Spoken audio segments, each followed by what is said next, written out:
We reject any threat coming from the empire. We do not agree with any of those threats that are coercing us and trying to subdue the nation. We are a sovereign, firm and patriotic people, and we will always be free and independent. Last week, in response to threats from the US, Maduro had announced that he would deploy 4.5 million militia members. His move comes after Trump's administration doubled its reward for Maduro's arrest to $50 million. They have accused him of leading a cocaine smuggling network known as the Cartel de los Sols. And Washington, which does not recognize Maduro's past two election victories, had announced sanctions against the cartel and Maduro's administration last month.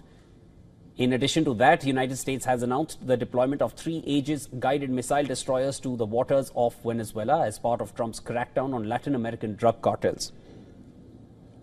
China condemned Washington's military buildup and warned against foreign interference, backing Maduro in a showdown that is drawing in powers far beyond the Caribbean. China has poured in about $67 billion into Venezuela since 2007, far more investment than any other South American country so far, making it Caracas' most important creditor and a financial lifeline after the imposition of harsh sanctions limiting its ability to trade.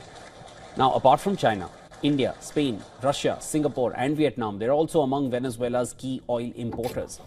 In the month of March, Trump had announced 25% tariffs on countries that buy oil from Venezuela. As per US Energy Information Administration, Venezuela holds the world's largest proven crude oil reserves, estimated at around 303 billion barrels as of 2023.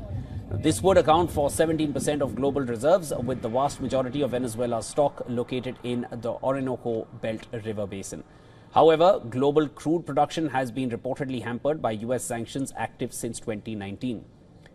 Iran has also come out and condemned US against its move against Venezuela. Tehran urged United Nations Security Council and the UN Secretary General to pay immediate attention to the potentially dangerous situation that threatens peace in the Caribbean region.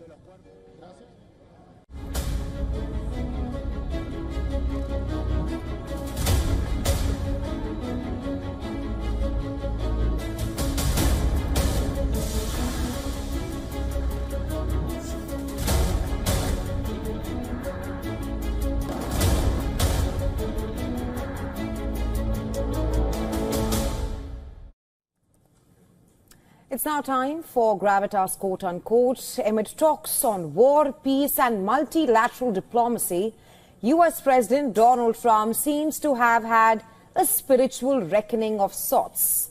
An epiphany, if you will. One that is linked to the war still raging on in Ukraine. On Tuesday, Trump said that a Ukraine peace deal is likely to boost his chances of getting to heaven. In an interview with Fox News, Trump said, and I quote him here, "I want this war to end, then American soldiers will not die. The main harm is being suffered by Russians and Ukrainians. If I can save approximately 7,000 people from death every week, it would be a wonderful result," unquote. Now, in this context, he stated that after his life...